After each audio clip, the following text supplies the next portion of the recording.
I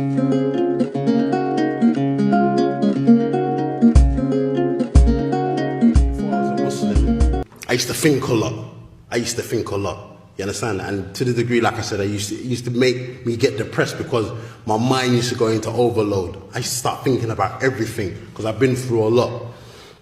Now, when I started looking into religion, I started looking at society and looking at everything that I see, and I say to myself, everything has a purpose. Everything. No matter what you look at, it's got a purpose. This microphone, this monitor, mobile phone, the bathroom, the camera, my jacket, my shirt, my trainers, everything has got a purpose. Then how all of a sudden, me as an individual, I don't have no purpose? I start asking myself, you know what? I know no matter what, I'm gonna die. No matter what, it doesn't matter where I hide. I can go live in the desert. I can go and live in lofty mountains. I know no matter where I go, I'm gonna die. So I start asking myself, wait, am I created for no reason? What's the point of me being on this earth and then just living and then, you know, having a family, buying a house, having some luxuries, bam, I'm gone. Don't make no sense. So I started thinking more. I'm saying to myself, wait, I know I didn't create myself. I'm not coming from that kind of angle. I've never been like, oh, I'm atheist, I don't believe in anything. That's never been my angle. But I just didn't understand who God was or how to worship God. That was my thing. So the more I started thinking about that, I said to myself, you know what? I know I'm gonna die. So what's my purpose in life? Is my purpose in life is just to be here, maybe have girlfriends, have women, have kids, have jewelry, have what do you call it?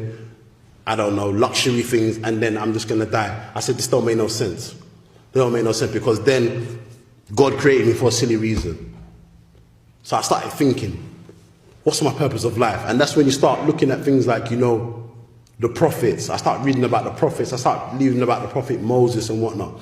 And I noticed one thing when I started looking into all the prophets. They all call to the same thing. They all call to worshipping one God. You will never find evidence from any prophet or messenger where they call to other than that. And if you look at the religion of Islam, what does it emphasize on? It emphasizes on Tawheed, worshipping one God, directing your worship to one God, not associating partners with God. And one of the things when I looked into Islam, I asked the people who were Muslim, I was saying, wait, but you don't worship Muhammad though? Like, you do everything he does, like, what's all that about? Do you understand? And when they started breaking it down to me, they said, listen, we don't worship Muhammad, we don't pray to Muhammad. Do you understand? But we follow his example. And they started breaking it down and showing me about other prophets and other messengers. And it made sense to me because look, if God put an angel on the earth, it would be hard for us to follow the angel. Why? Because the angel is superior. It's not like us. So God's sending people amongst us who are like us to follow his example. It's easier for us to follow. It's easier for us to famine. It's easier for us to get down with because it makes sense. If you've got a superhuman being, you look at this human being, you'll be like, I can't, this is too much. Do you understand? This is above my head. But if you look at the examples of the prophets and the messengers, they married like us. Do you understand? They worked like us. They lived like us. And they died like us. Do you understand? It's all the same. And it made sense to me. So the more I started looking into this and the more I started looking into Islam, I said, you know what? This is the only religion I can see what has no contradictions. I asked so many people, show me contradictions in the Quran. It don't exist. It don't exist. Show me where in the Quran it tells me to worship other than God. It don't exist.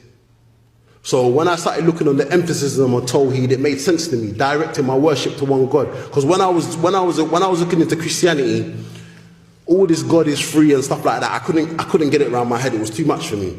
And the next thing, I'm being honest with you. I'm just going to be open with you. When they said to me, Jesus is God, and obviously I've grown up knowing that Jesus is a white man. So for me, I couldn't fathom that. I'm like, why is God white?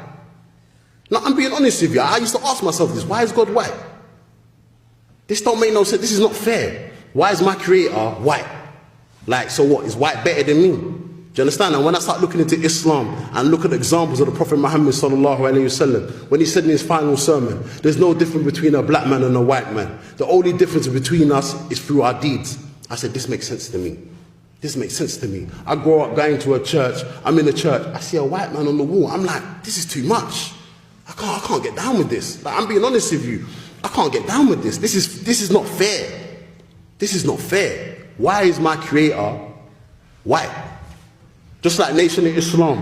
Why is their creator black? It don't make sense. So it makes, okay, if God is black, so what about white people and every other race? How are they going to feel? Do you understand? So it's the same thing. So when I started looking into Tawheed and looking at the values and the teachings of Islam, I said, you know what? This makes sense to me.